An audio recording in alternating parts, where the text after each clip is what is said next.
The first one's recorded? Have I missed the first classes? No, unfortunately, just not last week, the week before is recorded. But Yeah. I think every class is in and of itself fantastic. So there's nothing wrong with having a couple on Yeah. there. Because there are people who couldn't come that I didn't realize that we could record it. Yeah. I would have mentioned it. But anyway.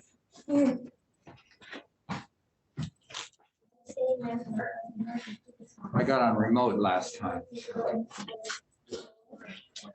Yeah, last time we didn't, I guess we didn't record it last time. That'd be great. You can give it to me back. Maybe 15. 15, yes. Lisa? Yeah. Keep the card and see if he wants to sign it. Who has it? She has it Oh, there. sure. She's finished with it. Carrie, are you done? Oh. I was busy falling apart. Oh, With throwing my arms all over the floor. Take your time. We support falling apart around here. I think it's my job, but anyway. I think so.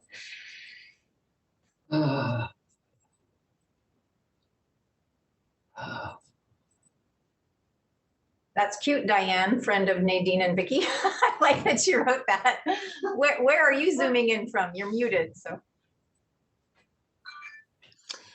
I'm out in New Jersey. Oh, you're kidding. That's fantastic. Yeah. So, and I have met our teacher at a party at Nadine and Vicky's. Oh, okay. It was probably Nadine's 80th birthday or something. Oh, Oh. I remember, yeah, way back. Yeah. So I'm a pastor at Lincroft Presbyterian Church. Yeah, we were talking about one of the authors that you were reading and I was reading, and I can't remember now who it was. I remember talking to you about it. I don't know either. Yeah, I can't remember. You guys book. read It was just a one of the few books. Anyway, yeah. Well, that's great, Diane. Welcome from New Jersey. That's fantastic. Well, thanks. I was here 2 weeks ago. I Yeah. guess. Yeah. And it was so awesome. And I'm so bummed that I missed the next week. And Because I forgot to record it, and I know, I just heard you say that, and I was like, oh, darn. Oh, well. Yeah, last week. I'm sorry. You forgot to record last week? Yes. How's the weather in I New ran out of Jersey? ink on this, so I'm halfway Okay. through. Fantastic. We get it to everybody. Really? It is freaking gorgeous today. Wow. My window, I don't know if you can see anything because it's so dang bright. Oh, look, you have green. That's exciting. You know, New Jersey is the garden state. Right. According to the license plates. Yes. And I'm telling you, it is so beautiful. Oh. It's just super, super green. And this church has what I call the feeding of the 5,000 lawn. I mean, this huge lawn out there. Oh, Yeah, a lot of green. It's beautiful. great. That's so great. Well, I love how this platform makes it possible for people to come from all over the place. We do Exactly. classes during the week, and we had someone Zoom in from, I'm forgetting the country, Indonesia. Thank you. Awesome. Yeah. Thank you. I spent 40 years in New Jersey, so that's why I was curious. about Oh, the you weather. did. You can't. She can't see you. Oh. I can't get the I'm- whole room. So. I know. I do it in worship all the time. I have a Wherever little you are, yeah. spinner gadget. Hi. Hi, I'm near Red Bank. Okay, yeah, I was in Bridgewater. Okay. Carrie? Yeah, I got it. I'm aware of Lincroft Bell Labs had a. Yep. down there. It's a thank you for the. Yep. I'm about 2 miles from that property. The last Yeah. session. Oh, I haven't. Maybe see if he wants to sign. Had in my pocket when I was in the car. Not there now. Oh, thank you. I think we were talking about a book on Galatians, Diane. Wow. The woman that wrote that big, long book, I think we were mentioning that book, as I recall. Wow. Okay. Yeah, I think that's what we were talking about. Galatians. Yeah, it was a massively new interpretation of the whole problem. What's the author's name? Well, that's what I was waiting for you to remember. I'm gonna I Google don't it. remember. I'm trying to think back what it was. I'm gonna Google it. It was a whole different understanding of the culture and the issues at the time. Yeah. She made a case for reevaluating that.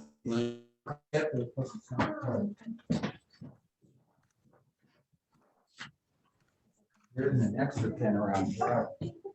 Yes, there is an extra pen and I know where it is. I'll get it for you. Over here, we have a pile of them. Oh, we did. Somebody moved them. Oh, it's in my, Someone, it's my other pocket.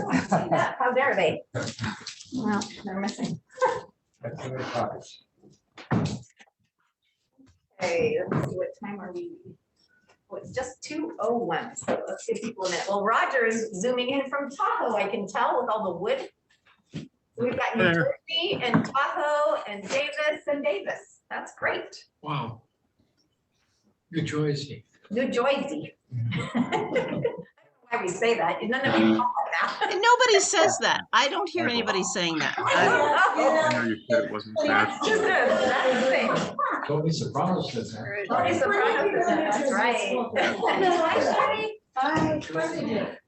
Long time to see. Where are you in Tahoe? What?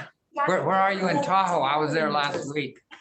Oh, well, we're up on the North Shore, between Dollar Point and Carnelian Bay, Okay, up on the hillside. We're in Carnelian Bay. Well, yeah.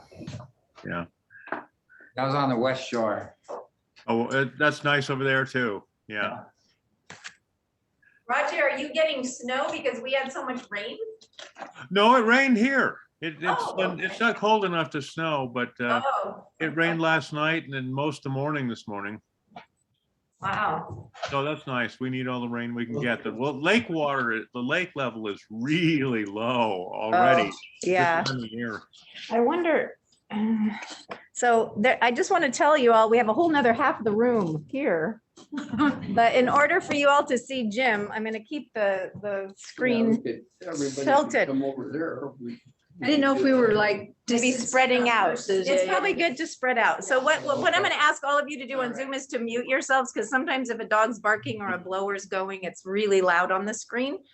And then if you want to raise your hand, I'll keep my eyes open for that and we'll call on you. So thank you very much for being here. We'll take it away, Jim. All right. Well, You want to sign it? we've got a ton of material finishing Mark and John today, so that we're not going to have time to do a really careful exegetical look at the text. But what I want to do is to focus on what we've been looking at, and that is two different visions by two different authors. One author, writing probably around 70, has a vision of what all of this means and has now picked a language, the apocalyptic language, in which to tell the story of Jesus. And John, in his community, picks a different language, a kind of mystical, philosophical language, to tell his vision of the story.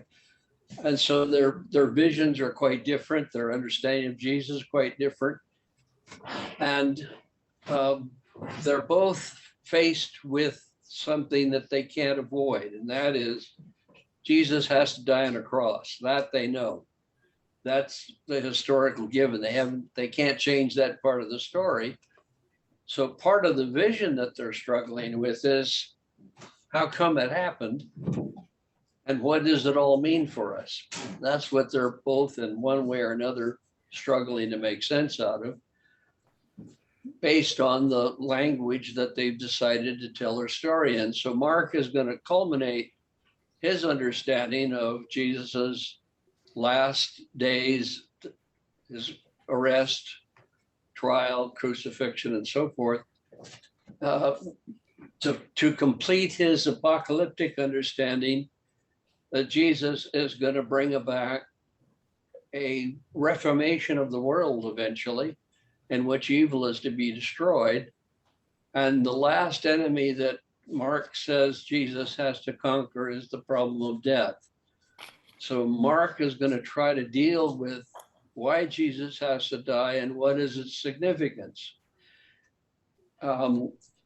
As we look at Mark, you have to remember, and this is always the difficulty because of our tradition, that in Mark, Jesus is a human being. He's a human being at baptism who gets special powers, but he doesn't stop being human. And when we get to the scene that we're starting with today, his humanity begins to take precedent in his last struggles with dealing with death. And that's what we're going to look at. We're going to pick up both stories after he has had his last dinner with his disciples and then is now gone out and in which his arrest has come. We're picking it up in Mark 14, verse 26. Here they go over to the Mount of Olives. And remember from last time, one of the difficult problems that Mark is faced with is what to do with the disciples. He's already given up on the Pharisees in Mark because they don't get it. His own disciples haven't been getting it. So the last part of the gospel is in some sense try to convince the disciples what's going on. And yet the very thing that he tells them right now, just before his arrest, is they're all going to desert him. And then he quotes this passage from scripture, which doesn't quite fit what the disciples are doing, but nevertheless, the issue is the fact that the disciples will flee when Jesus is arrested is part of a plan because it's fulfilling scripture as the author sees it. So it's all part of what's going on. The question is, are they ever going to get back together again after they flee? That's the open question that Mark hasn't really come to grips with. But in the middle of saying that after he's raised up, he says, look at that phrase. After I am raised up, I will go before you to Galilee. Now, when you get to the last, the tomb, and the young boy at the tomb, that's what he says. He says, go tell the disciples and Peter that I will meet them in Galilee. The question with the strange ending in Mark is, are we as the reader supposed to take this as something that will be fulfilled eventually? They will meet in Galilee. That's not part of the story. Or does this not happen? That's what's in the author's mind is what's at stake here. It seems that what we're being told by the narrative is that this seems to be something that's coming through. So the timeline for the gospel goes beyond the written text itself and anticipates what will happen. And that is the culmination of the apocalyptic message, which is what he says he's going to go before them. And he will, as he says, you will see the Son of Man coming back. Well, in any case, not only as he says they're going to desert him, and Peter, of course, goes through the bravado of saying, not me, I won't desert you. If anything, I won't deny you. Well, of course, Peter's going to have the problem. That's why Peter's going to be particularly emphasized in the denial scene. And at the resurrection, Peter will be asked to make sure they tell Peter what's going on. The problem is nobody tells him, so, which is peculiar. All right, so we now know the disciples are going to flee. You could say they're cowards. The women are going to stay there at the cross. The men are going to flee. But then the women don't fulfill the message. In any case, let's go on. He goes to Gethsemane, and now his humanity becomes clear. faced with both the inevitability of death and the torture that's going to be with it, which has been predicted in the Gospels on several occasions, he now goes into an agonizing prayer and asks his three major disciples to watch with him. These are the three that were at the Transfiguration, who were told by the voice from heaven what Jesus heard at baptism, namely that this is the beloved Son. Listen to him, listen to what he has to say, take care of it. And remember, when they're going down, they're talking about what it all this mean. So they still don't quite get the story. And while he's in agony praying, the disciples fall asleep. So again, the disciples in effect don't get it. That's a problem. He goes back and confronts them and asks them why they couldn't stay awake. Then he goes back for a second time and again asks for this cup to be taken from him, that is death. But nevertheless, whatever God wants him to do, he will do. So he's got the agony of not wanting to die and not wanting to go through this process. He says it twice in the story, but in both cases, he's willing to submit to whatever the plan is. But here we see the agony of Jesus coming out that will remain in the story all the way to the cross. That never seems to go away. He's never at peace or at content in Mark's gospel. It's a struggle, the struggle to face death.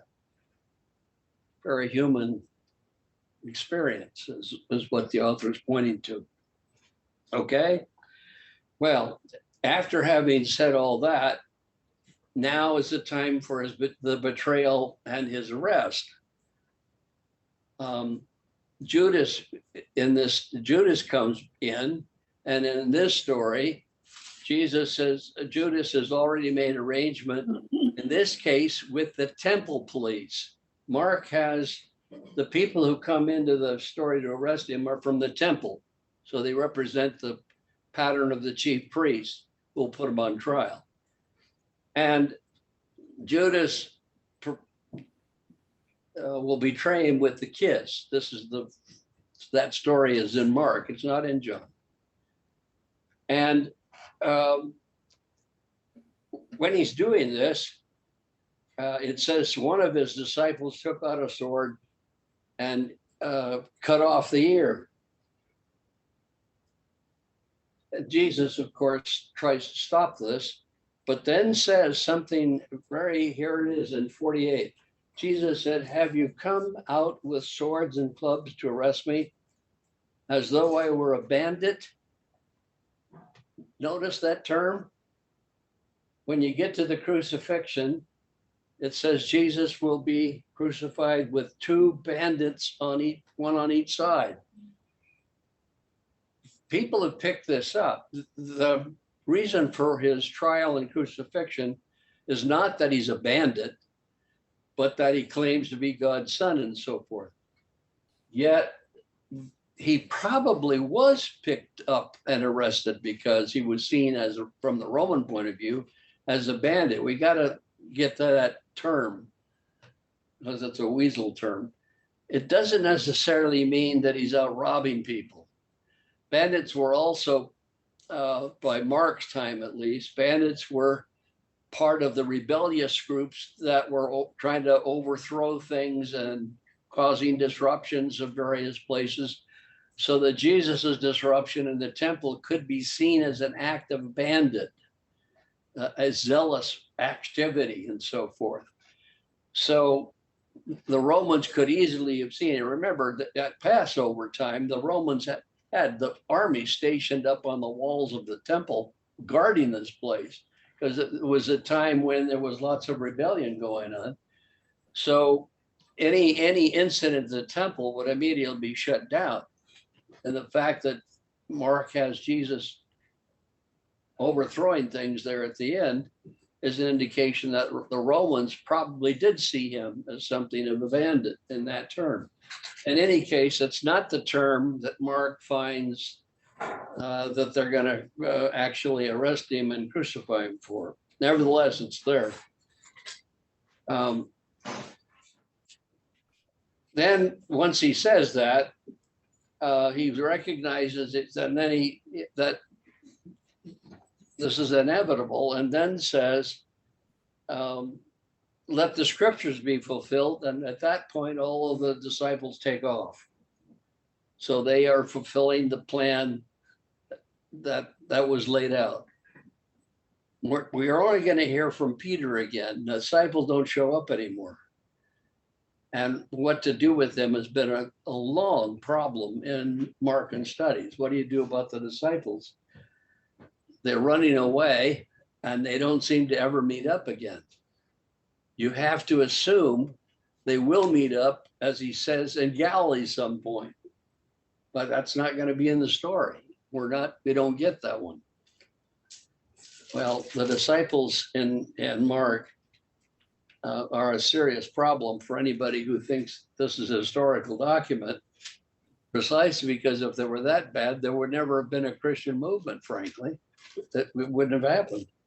Anyway, and then there is a passage which all of you can have any imagination to make sense out of it you want to, because nobody knows what it means. And that's in 51. A certain young man was following him, wearing nothing but a linen cloth. They caught hold of him, and he left the linen cloth and ran off naked. Nobody knows what that's about. There's nothing in the gospel. Some people have felt that there might be something edited out of here because it doesn't make sense. There's been all sorts of ways to try to make sense out of it. No, but the only one that has some degree of credibility in terms of the story is the young man at the tomb. The linen cloth here is the linen cloth of the tomb that Jesus escapes from when he rises from the dead. And so this might be an anticipation of the fleeing of the earthly body, the linen, the cloth, which is the anticipation of the coming resurrection. But I don't know if that'll work for you or not, but nobody knows what to do with it. But it's one of those, there are some other things in Alexandria, they had another version of Mark, which had some longer passages in it. And it had a whole section about Jesus meeting with his disciples and having what Morton Smith thinks are celebrations in the nude. And this might have been part of that. That's on, if you want to have fun, read The Secret Gospel of Mark by Morton Smith. That one is not caught on with any scholars that I know of, but Smith made a case for it in any case. Yeah. But there was a longer version of Mark in Alexandria that had additions that we don't have, but it could have been they were added later, obviously. What about something like, regardless of what you try to cover up or what you try to make this person out to be, when you remove that, underneath that, you have the authentic person will be revealed, regardless of killing him, saying he's a bandit, all these other things to try and justify killing him. It's kind of like a reveal of that doesn't matter, because underneath that is like his pure form.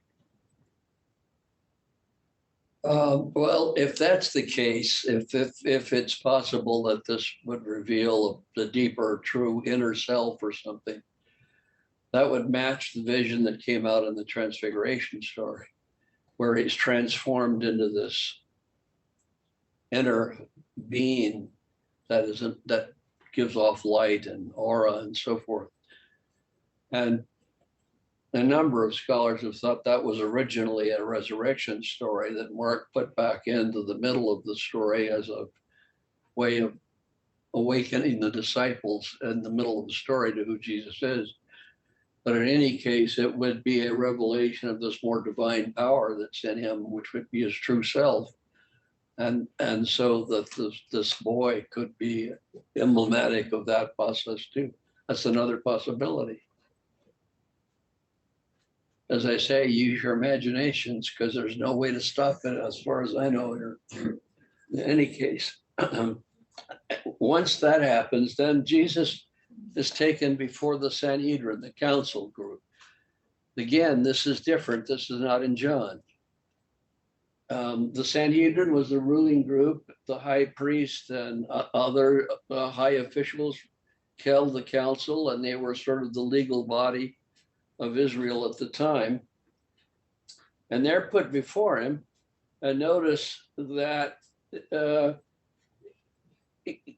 technique that led me to say that there's something going on between Mark and John is here.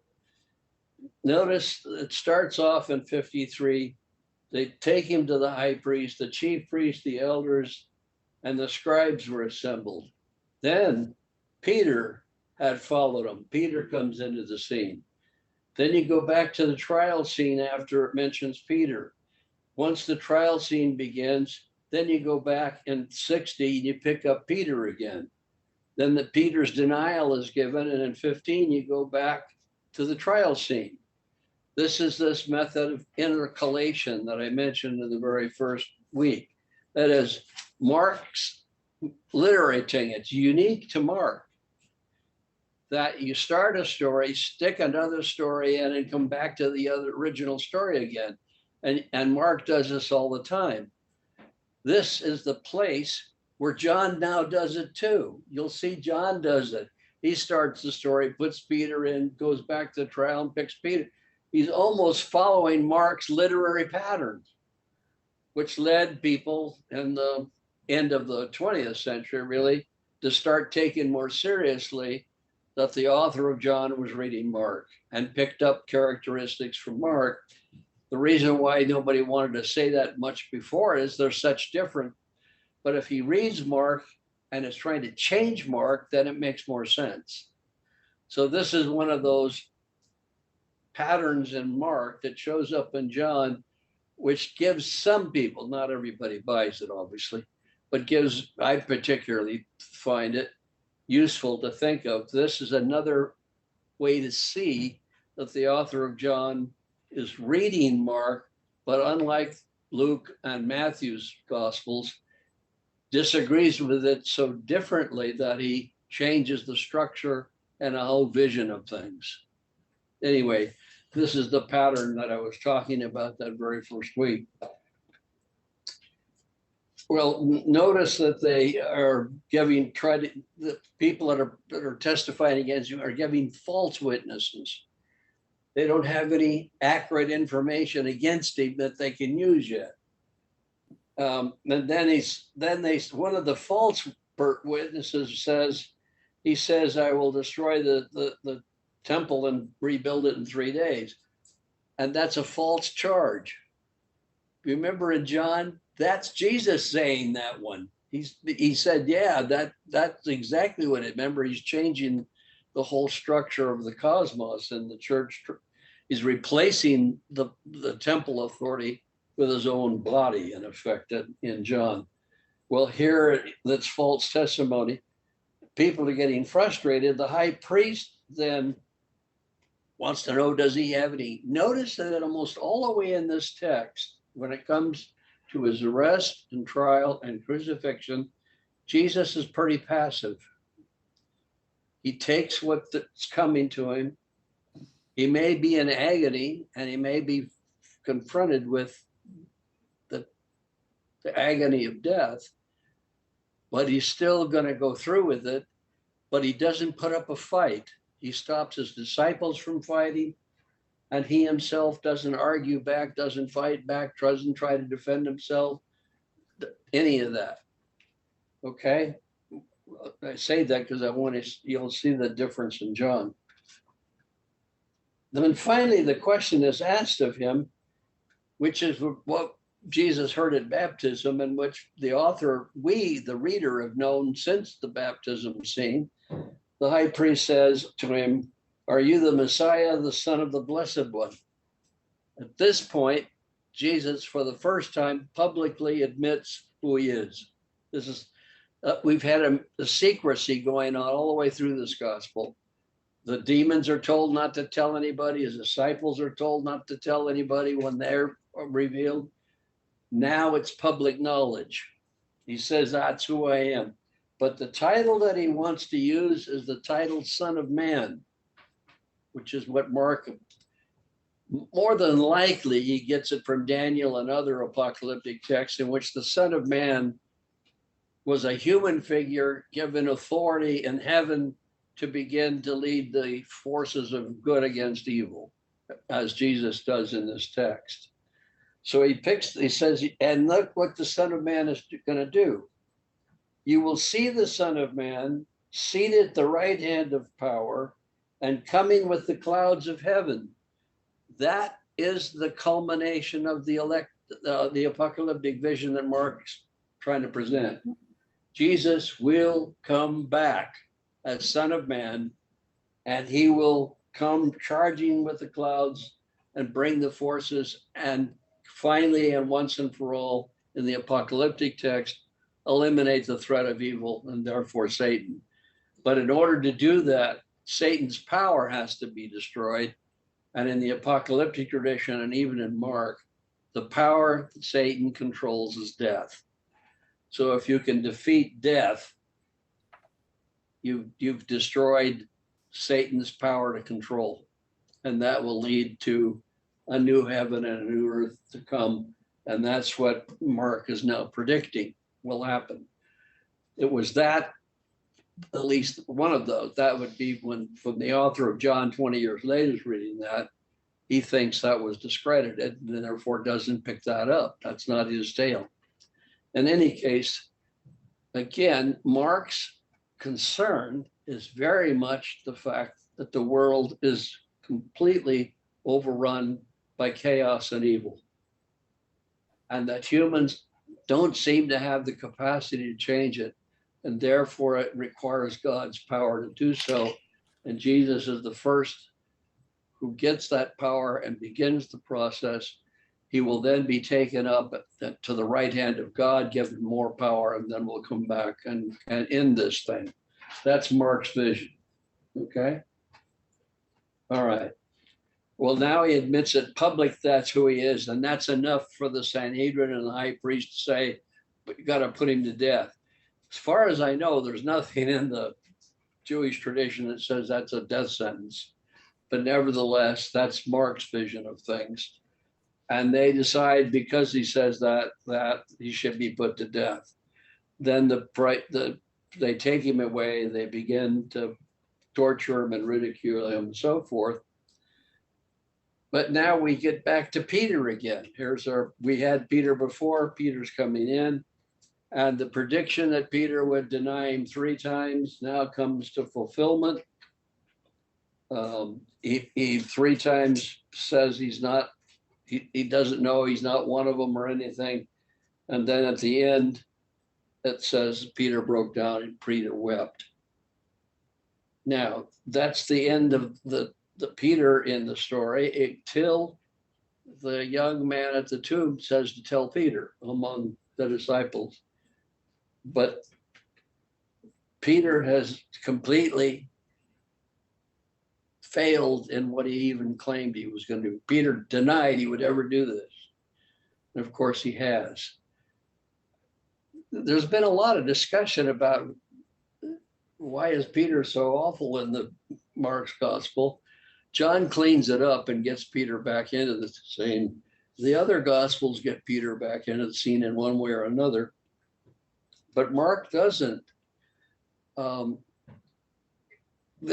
theory that I like, but there's no way to prove it, and that is there's a lot of evidence too in Mark that Mark, the author of Mark, was familiar with Paul's writings and had taken over some of Paul's views. And one of the things that the Pauline tradition is, the Pauline tradition really sits in opposition to the Petrine tradition. In the letter to the Galatians, Peter and Paul have a battle over whether or not Jews can eat with Gentiles and so forth over food laws. And they split the two movements. The Peter's movement goes one way and Paul goes another, and they don't ever seem to be reconciled. And in the later tradition, the people who were on Peter's side are saying awful things about Paul. And on the other side, the Pauline people are saying awful things about Peter. Is that any indication that the author of Mark was on Paul's side against Peter? I don't know. But it's interesting that by the time you get into this period from 70 on, the camps had really become seriously antagonistic to one another.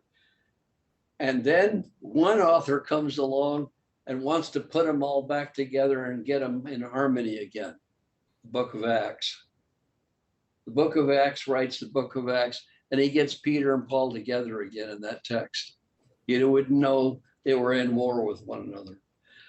So we don't have enough actual information from that time to know what was literally going on.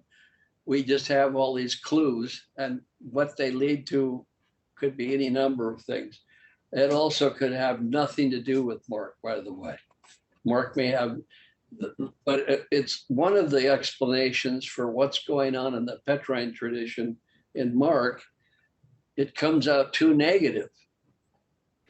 There's no reconciliation, but there is in the other texts. So why this is the case, we don't know. In any case, Peter ends up denying and becomes an example in the disciples who don't get the message and don't understand it. Then Pilate comes into the scene now. So the Romans get involved, and Pilate is very much clear that it's because of the jealousy of the high priest that they put him on. They've sent him to Pilate. Pilate doesn't want anything to do with it. He wants to get rid of him, but the high priest and the groups continue to put pressure on him. Then you get this story about one of the persons on trial can be released, and they release Barabbas, and that story. And another one of those stories that we're not sure where it comes out of. Nevertheless, it's another way of saying that Barabbas, who really was a bandit, is freed. Jesus, who's not a bandit from the point of view of the author, isn't free. So it's part of the irony of the text of the innocents versus the guilty.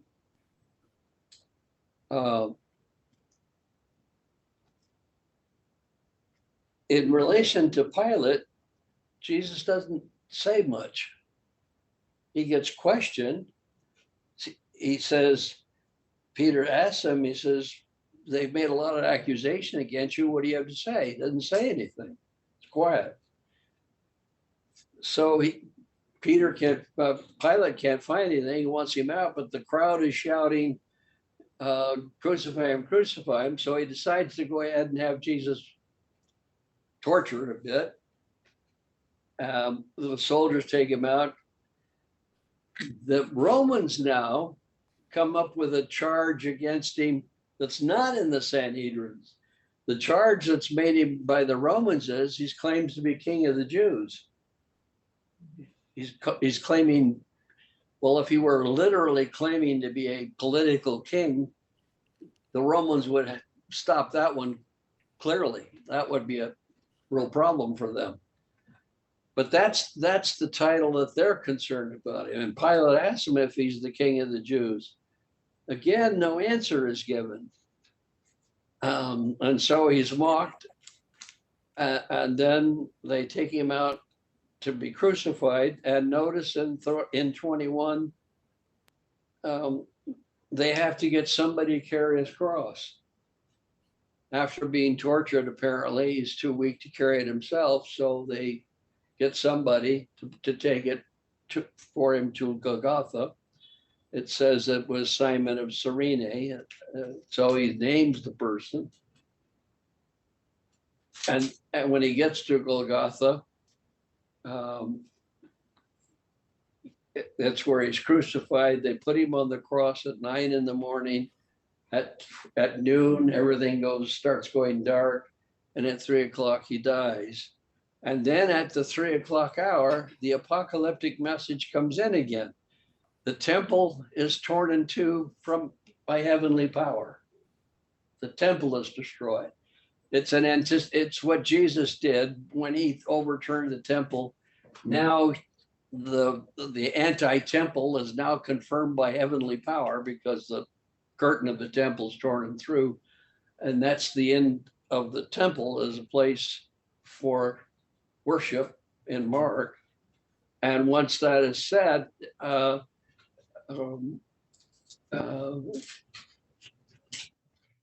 Jesus, in his final agonizing moment, and his last words on the cross are, my God, why hast thou forsaken me? So you can hear the agony again. Now that is the opening of the 22nd Psalm.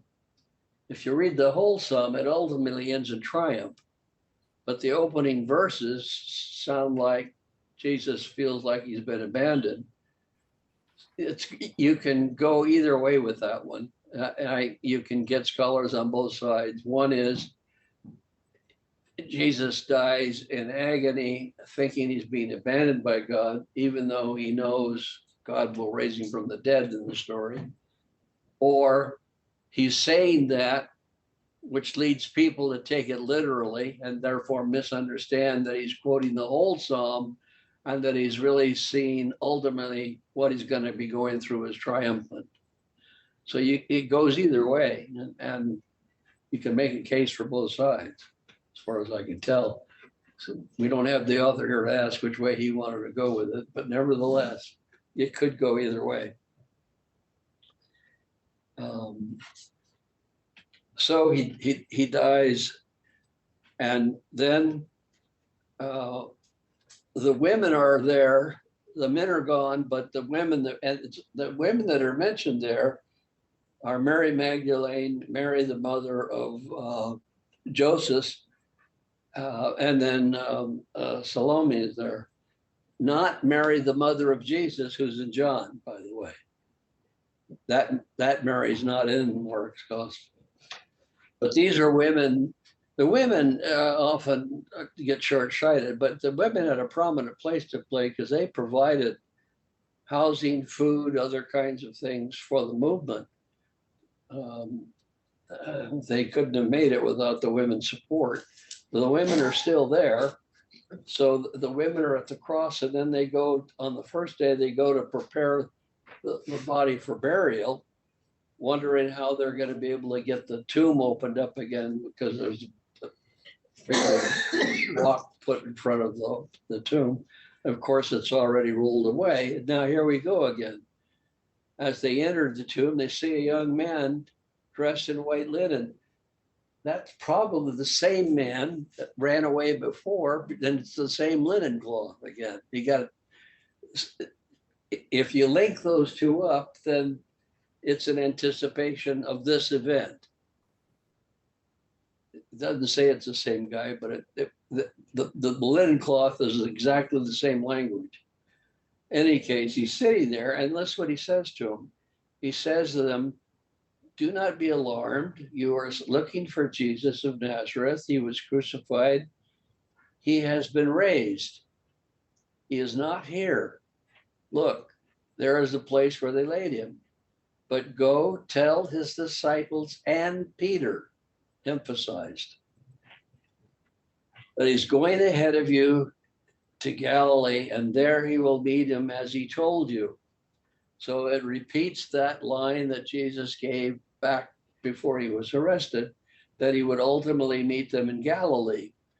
So if we're going to follow Mark, the Son of Man, when he comes back, will come back to Galilee. And that's where he's going to gather his groups together and begin the final process.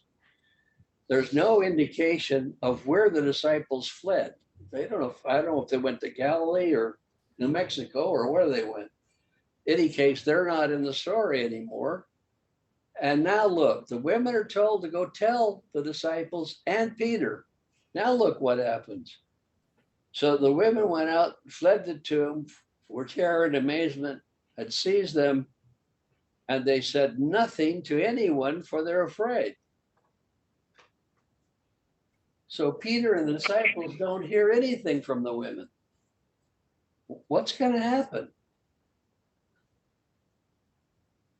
This ending and the passage about the boy running away earlier or being naked has led a number of people to think this text somehow was edited out or got changed along the line.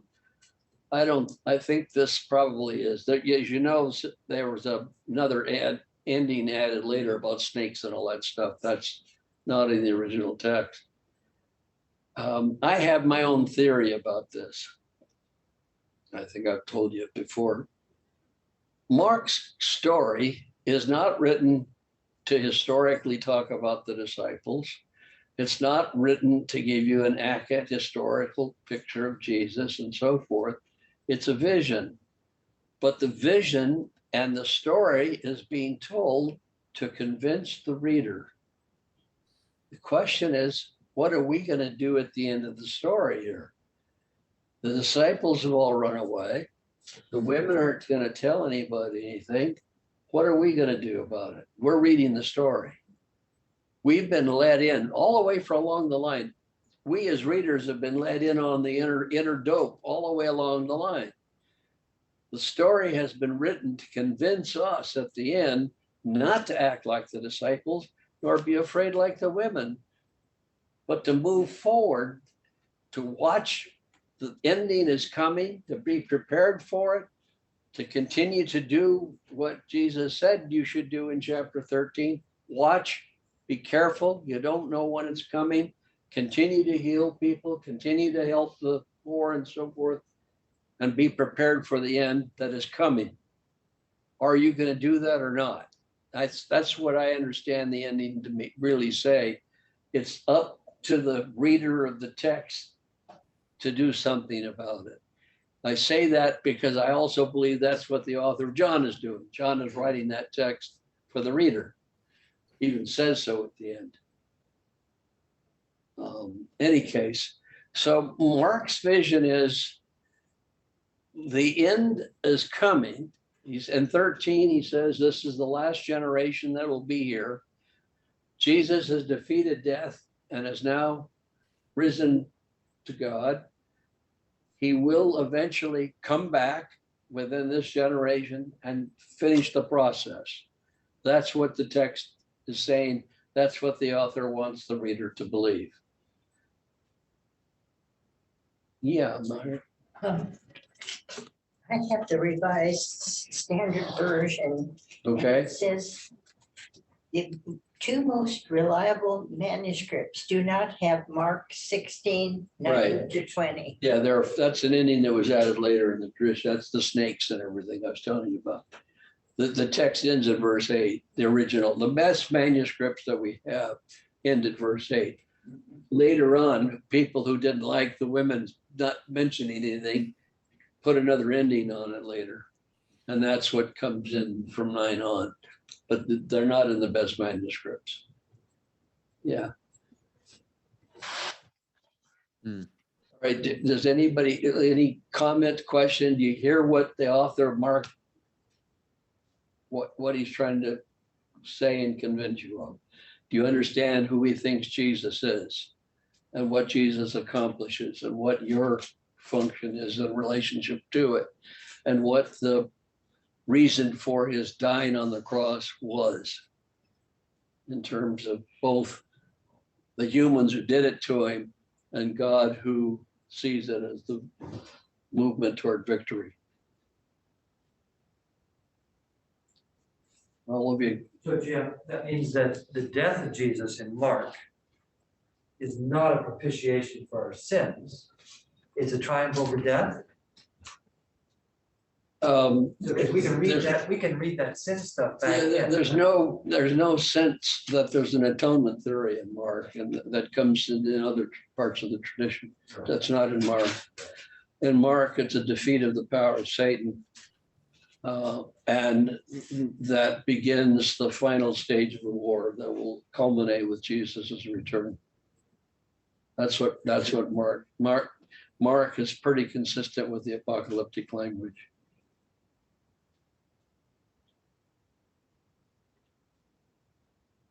Any other comments or questions about Mark? Is there any reason to get hung up on little details about like 3 times Peter disobeyed him, or like there's throughout, like there's different number sequences, and is there any of that? Yeah, I've read books in which there's a theory about some number symbolisms. There's a lot of numbers in Mark.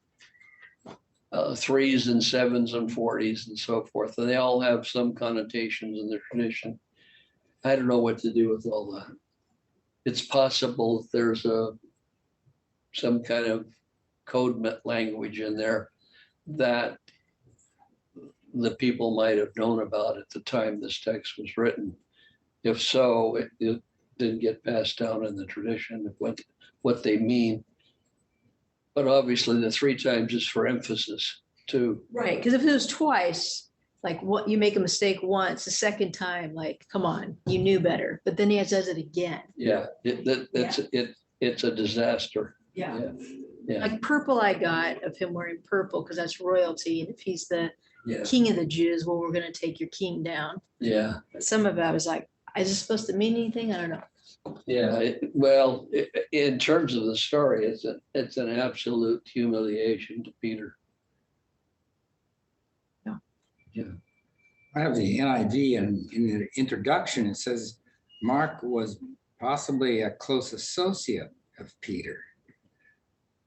Is that just some theory that they have?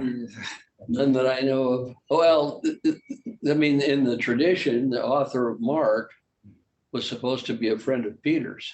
Yeah. And that Peter is in prison and dictating as fast as he can. That's why it's a short gospel and so abbreviated.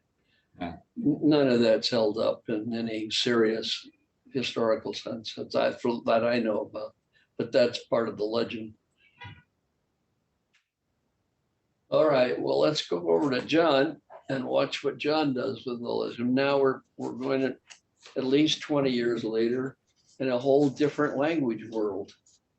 So something else is going to happen. The other thing that changes is Jesus. Well, there's some trace of humanity, I suppose, left in Jesus, but in John, he's the incarnate Logos. He's really more God walking around on earth than he is human. He's not, there's very little humanity at all in John's gospel related to Jesus. He speaks in the language of the Logos from heaven. He acts like the Logos from heaven. He goes back at the end to be the Logos in heaven. So we already have a different understanding of who Jesus is, and therefore what's going to happen in the story is quite different because of that. So knowing that, then let's start with chapter 18. It's after he has his dinner and then these long speeches that he's trying to educate his own disciples with from chapters 13 to 17. Then in 18, they go out to the Kidron Valley with his disciples, and they're opposite there in the Mount of Olives. And it says, now Judas betrayed him, also knew the place, because Judas had often met with him. So Judas again becomes the betrayer. There's no kiss in John. It says, Judas brought with him a detachment of soldiers. That's the Roman army. He has the Romans involved in the arrest, as well as the temple police, together with the police from the chief priests and Pharisees. And they came there with lanterns and torches and weapons. So it's nighttime. Now look at verse 4. Mark would never say this. Jesus, knowing all that was to happen, he knows exactly everything that's going to happen. Totally aware of the whole thing. There's no agony going on at all. There's no Garden of Gethsemane scene at all in John. There's no agony going on. You don't, none of that comes up in here. And therefore the disciples aren't sleeping either. So that's not quite as bad for them. He knows what everything that's going to happen to them. And they come forward and he said, Jesus takes the initiative. Look at it. Who are you looking for? Not Mark. Remember, Judas comes up, gets a kiss on him. And they answer, Jesus said they're looking for Jesus of Nazareth. Jesus says, there's our phrase, ego eimi, which is the revelation of his divinity, his godness and logos. Judas, who betrayed him, was standing there. And when Jesus said, ego eimi, they dropped back and fell to the ground. They're afraid of him. This guy's divine power, they aren't going to get near him. So he has to then say to him again, whom are you looking for? And they said, Jesus Nazareth. He says, I told you, ego eimi. So if you're looking for me, let these men go. He gives orders to the soldiers and to the police to let his own disciples go. He's in charge. This is nothing like Mark in that sense. And they fulfill not that you strike the shepherd and the sheep will flee. That's not what happens here. What happens is he says all this so that I won't lose any of them. I won't lose any of my disciples. The disciples are in a better place and they're not fleeing based on the scriptural text, but really they are fulfilling what Jesus said earlier in John's gospel. I don't lose people that come to me, except Judas. Right, that was the one exception. So it's a whole different assumption of what's happening here. And then Peter, it gets credit for taking the sword out and chopping off Malchus's ear. Now look what Jesus says to Peter. Peter, put your sword back. Am I not to drink the cup the Father has given me? He can't wait to drink the cup. Remember in Gethsemane, please take the cup from me, but not my will, but yours. He doesn't want the cup. And John, he can't wait to get it.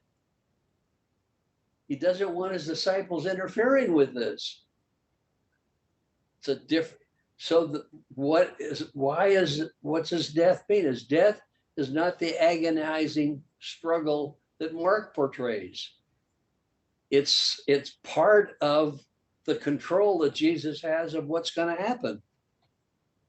So Jesus is going to death, but it's a death that he's in control of. All right, watch what we're going to do with this now. Then Jesus is taken not to the Sanhedrin. The Sanhedrin isn't involved in this. It's only to Annas, the father-in-law of the high priest Caiaphas. And he goes to him. By the way, we had Peter earlier. Now we get Peter again coming into the scene. Peter is another disciple. He's following. He goes into the court. Here's our story about Peter starting. Now, once we get a little bit of the Peter story, we go back to the high priest. So you have the story with it. Here's Mark's literary characteristic picked up by John, as I see it.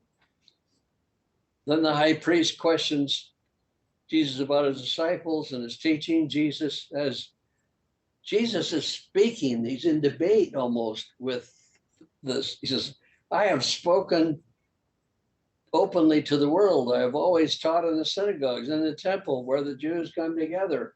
I have said nothing in secret. That's totally against Mark. Mark's whole strategy was Jesus is secretly moving all the way to the end when he opens up and reveals himself and takes on the power of death. Not in John. The only secret in John is he's talking in a way that people don't get it. He's talking about heavenly language and they're thinking earthly language. That's the problem, but it's not that he's deliberately in secret. If you think of Mark in chapter 4, his theory of parables, Jesus told parables so that the people on the outside won't get it. Parables are only for the insiders. Well, that's a strange view of parables, but nevertheless, it's part of the secrecy motif in Mark. That's not in John.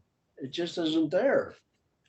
There's no secret. So he says, well, what the heck? I haven't said anything secret. What are you guys upset about?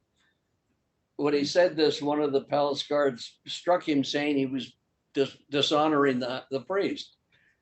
Jesus doesn't take it. He goes back, well, if I've spoken wrongly, testify to what's wrong. But if I've spoken rightly, why do you strike me?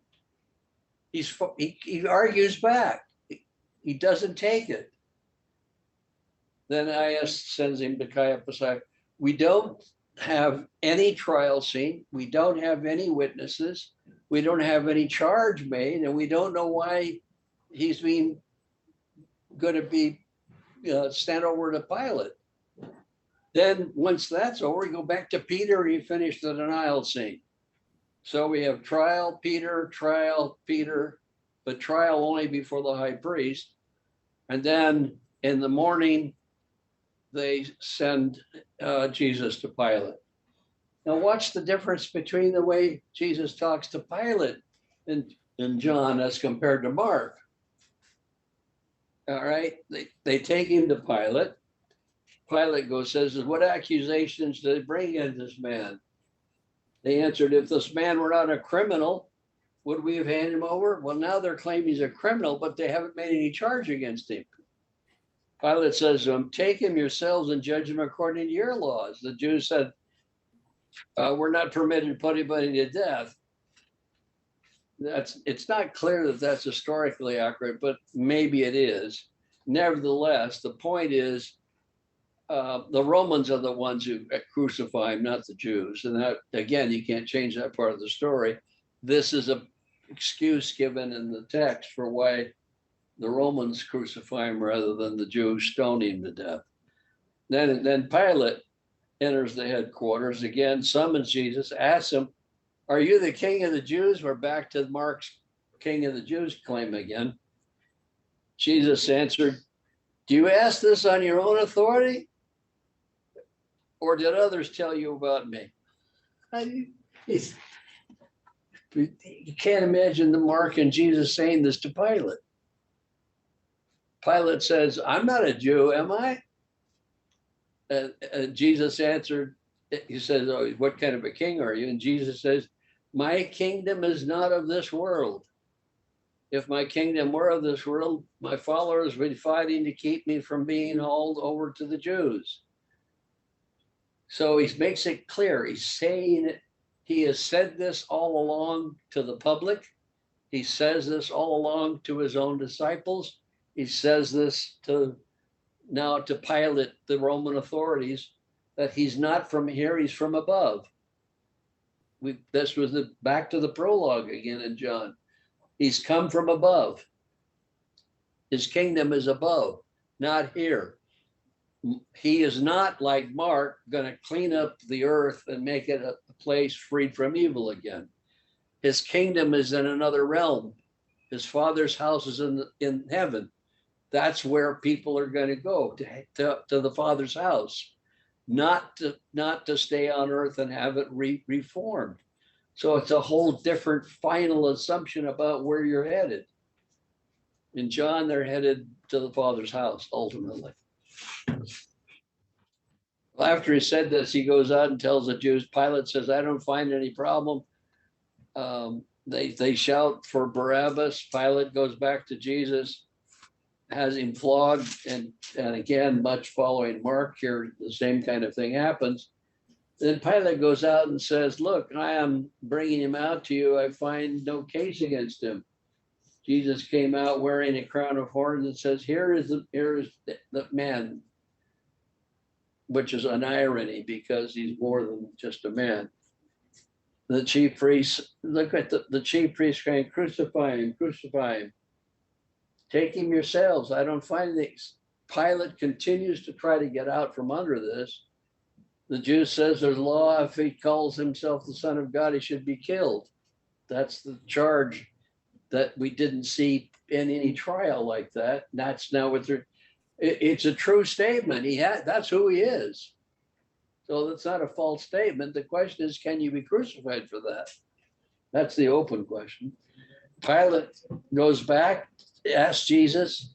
He says, where are you from? This time doesn't give him any answer because he's been saying that all along. And then, look at, do you refuse to speak me? Do you not know that I have the power to release you, the power to crucify you? Yeah, Jesus responds to him. You would have no power over me if it hadn't been given you from above. And so he again challenges Pilate's claims. I'm not worried about the claim so much as the behavior of Jesus in his action with Pilate. It's a whole different Jesus at work here. And then Pilate is finally convinced to do it because they tell him, if you don't do it, we'll tell Caesar.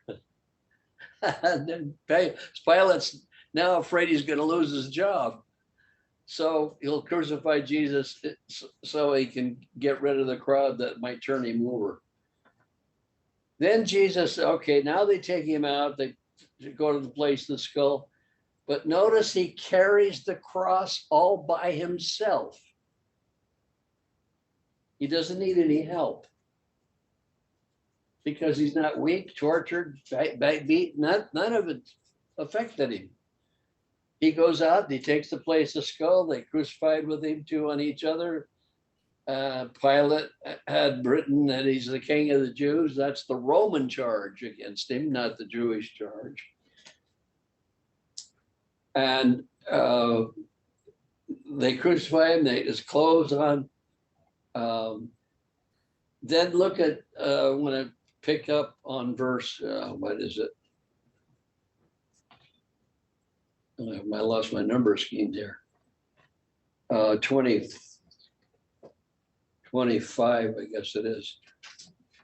Meanwhile, standing near the cross of Jesus was his mother.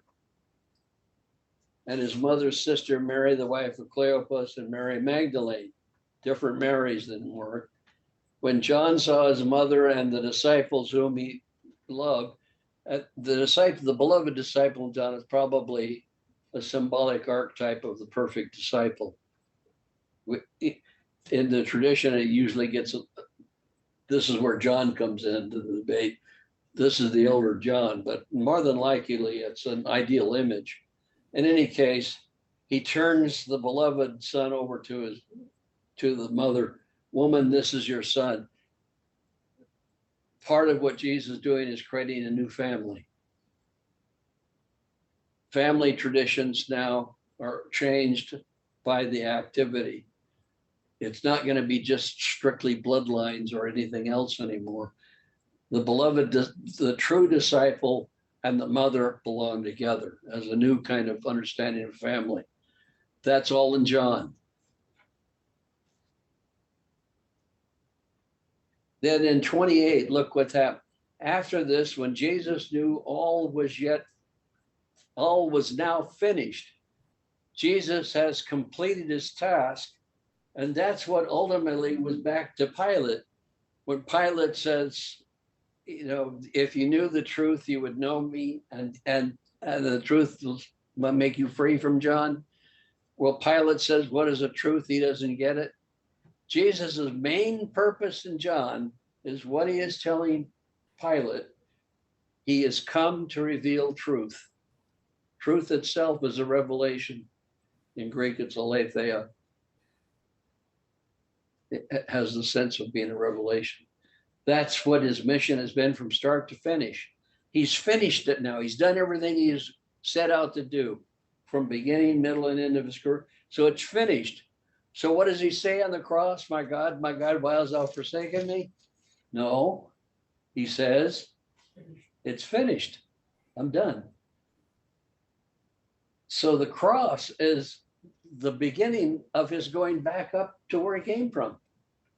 It's the first elevation, if you will, on his way up. So he's going back.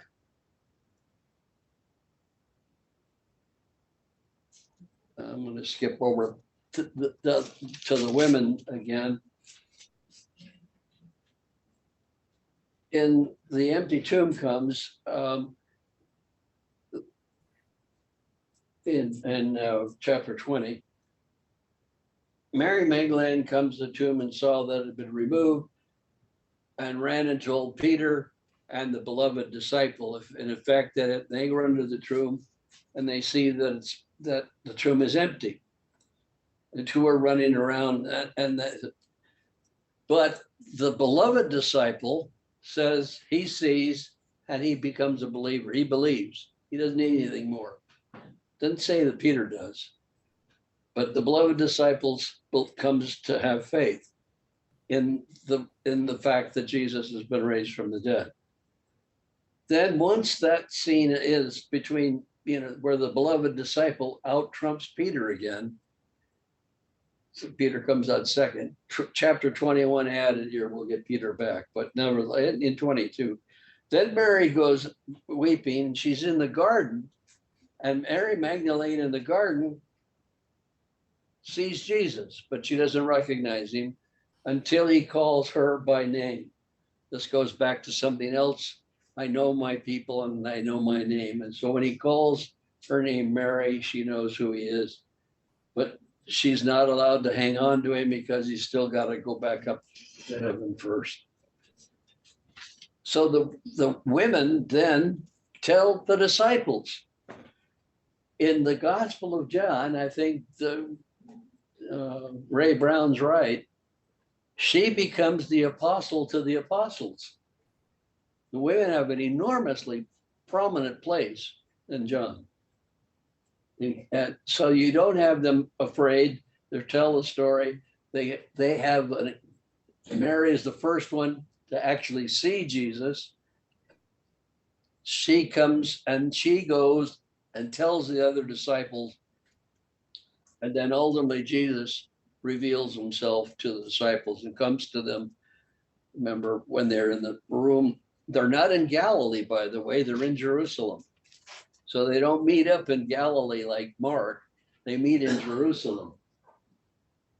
And it's there that the disciples kind of believe, except Thomas. That's another whole story, like to be fun. Thomas has to have physical proof. He's a literalist in comparison to the others. But once he gets the right physical sensations, he comes to believe too. So John's gospel ends then after the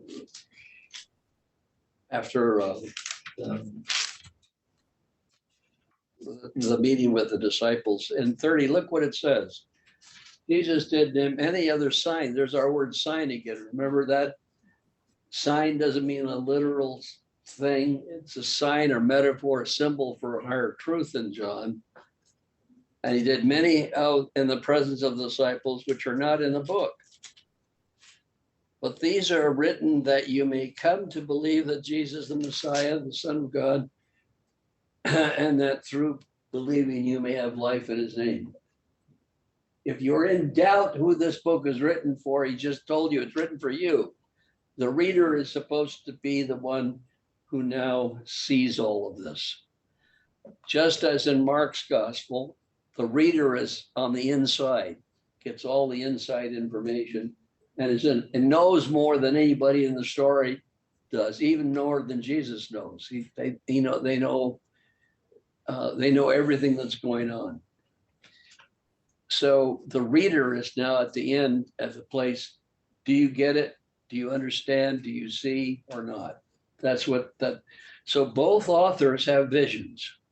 They both come from different language worlds, but they both are trying to convince the reader of their text or if there, a lot of people couldn't read, they were read out loud to them, the listener of the text. That if you hear this and understand it, you'll become meaningfully part of the disciple group. You'll join the movement and carry on. In John, it's you've seen and heard the revelation. If you get it now you belong once again to the realm of the above. You understand the signs for what they really mean, and you will ultimately go to your Father's house in the final sense. Okay. Any questions about John's vision of Jesus? Both authors are consistent all the way through about this.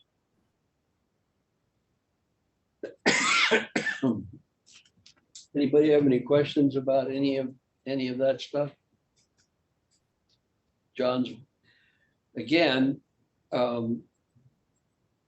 once I realized there was lots of different visions going on in the early church, this to me is pretty exciting. The church tradition tended to take all of these differences out and unify everything, and consequently distorted the dickens out of what we had at the beginning. If we go back now, since the Nag Hammadi text and other things have come in, we now know there's an incredibly rich tradition coming for the first 2 centuries. People wrestling with it, trying to make sense out of it, fighting different ways and different stories and different languages, how to make sense out of what's important in their lives. That's what they were trying to do. And the fact that we have this variety of things gives us another chance to see from a variety of point of views what might speak to us or might help us, or what we can do in looking at it. How do we end up with our own stories to tell about our own visions, and how this makes sense in relationship to these traditions that we've inherited? That's part of our task, as I see it. So the title of these lectures was Jesus. Yeah. It still is murky. Yeah. As it was before I came. I mean, but this is, I think, the whole thing that people, Christians, say, who's Jesus? You know, and that's where we go to church. We hear this, and it's a mystery. Yeah. Well, as I think I mentioned to you, I was involved in the Jesus seminar, which was trying to find out who Jesus really was historically. And there were attempts to say, is there an older tradition behind the traditions that we have that can give us some sense of authenticity? And there are older traditions, but the older traditions are interpretations too. They're not straightforward. The Q tradition is an interpretation. So there's nothing that we have that isn't part of an interpretation already. There's nothing coming straight out. So it's difficult. What you have is a whole bunch of stories in which there's some figure historically behind all of them. Now, you might want to say, how do you get 8 different stories, all different, but all pointing back to the same person? Well, that's another way to get back to who is the person that could have elicited all these different responses from people who saw, heard, whatever. And the notion, but is that really different than anybody else that we know? If you get anybody else you know and you get 10 people that know them, they'll all probably have 10 different versions of who that person is. Yeah. So it's not different. But since this person is the founding member of the movement, Not the dogma, the wanting to know who he is becomes more important. body and the stuff. Mariam? Well, Jesus went about healing people. He gave his disciples power to heal. And as a result, we have a lot of hospitals that are devoted to healing, a lot of Catholic hospitals. And I myself went into the healing professions based on the fact that of healing people. Right. So Yeah, if you know, I get skeptical about what we can and can't know about Jesus, but I'm pretty much convinced he had to have some capacity for healing. And that was what brought more people to him than anything else. So that was certainly, he was certainly a healer. He was a lot, probably more than that, but that was fundamental. I think he was able in that culture, we know the culture was repressed and there were all sorts of psychological problems that created all kinds of diseases. When you're poor and disprivileged, part of the way in which you rebel against the culture is to get sick. So if somebody can come along and undo the damage the culture's done, you're going to find healing. I think he was doing that, among other things. I think he was doing other things too.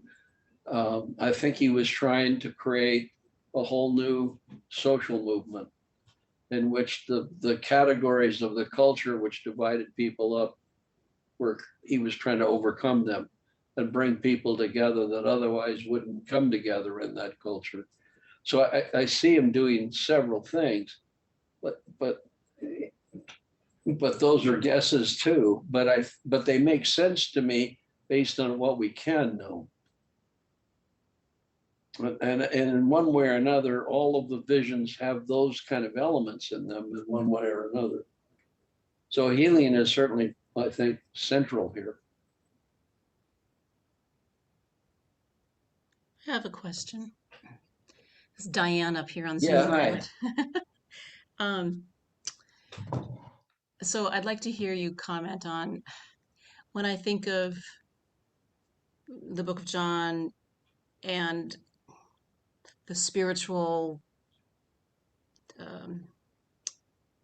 lens. I think that that's not because, oh, these are beautiful ideas, let's write about that, and that's probably what it's all about, but that this is how they, in their community, in their communion with the Christ and one another, this is what they've experienced. And I guess that I guess, can you just comment on that? I'm not sure. I mean, let me respond with what I think you're saying, but it may not be. Okay. There were a lot of some of the texts that have survived, but there was a lot of interest in the culture besides the apocalyptic tradition that people belong to God in one way or another, but that the worldly concerns and worldly life and everyday ordinary existence led you to forget that your origin was in God and that God is present in your being. Mm-hmm. And so that many of the texts will argue that God in one form or another sends an emissary, an angel or somebody down to reveal who you truly are, because you've lost it. And so the mystic tradition was to try to open you up to the insight of the God that's dwelling in you that you have completely forgotten. The Hymn of the Pearl is probably the great example of the story of it. John is in that milieu. He thinks that the creator, the Logos that created the world's preferred darkness to light. It's forgotten it. And so part of the task of the mystical tradition is to reveal what you've forgotten. And that's where John comes out. So and he's buying the language world of the Jewish and Hellenistic mystical traditions to try to reveal to you the truth of who you are, and therefore the truth of who God is. okay, so there's context. It's not a new idea. So there's context for this milieu and there's language for it, kind of. No, the language is available before John. It's in Right. Nag Hammadi too. It's in the Dead Sea Scrolls too. Okay. In one form or And another. so, what am I trying to say? Is it a more mystical, is it a more mystical writer? Is it a more mystical community that he is writing to, and people, I mean, obviously it's survived. Guess that's my question. I struggle because as a Yeah, pastor, the I try problem to, with it is the word mysticism is up for grabs, okay, okay? yeah, Because apocalypticism is a form of mysticism. got it. It's a kind of mysticism because it's a visionary material in which you make all sorts of assumptions about the way in which the world works and how you get in touch with it. That's different than the kind of mystical thought you get in John. It's different than that. But they're both types of mystical visions. That is, they're both looking for inner meaning and truth that is now being, that the language that they're using is trying to express. So the problem you have, Diane, I have it too, is what the heck is mysticism? There's not one thing that's mystical. There's all kinds of different forms of it. And what it's really trying to say is, what is it that will get you in touch with the deeper dimensions of yourself, which for the mystic are also a way of finding the reality of God. Those two things go hand in hand.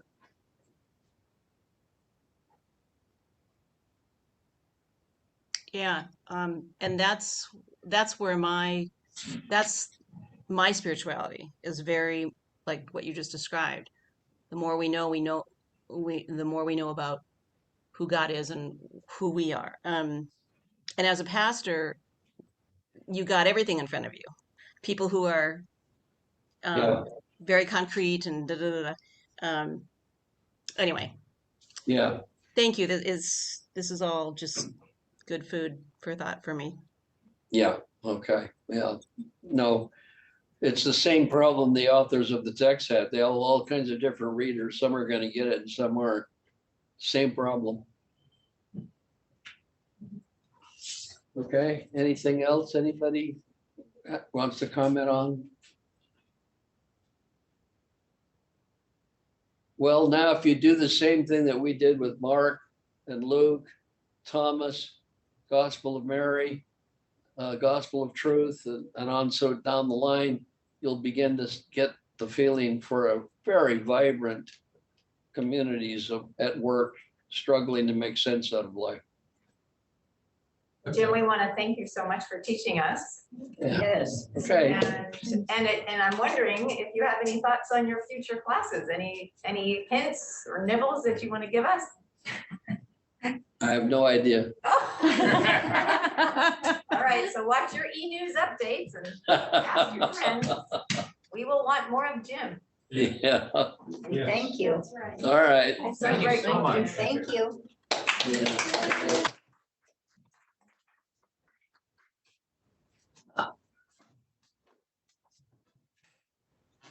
Thank you.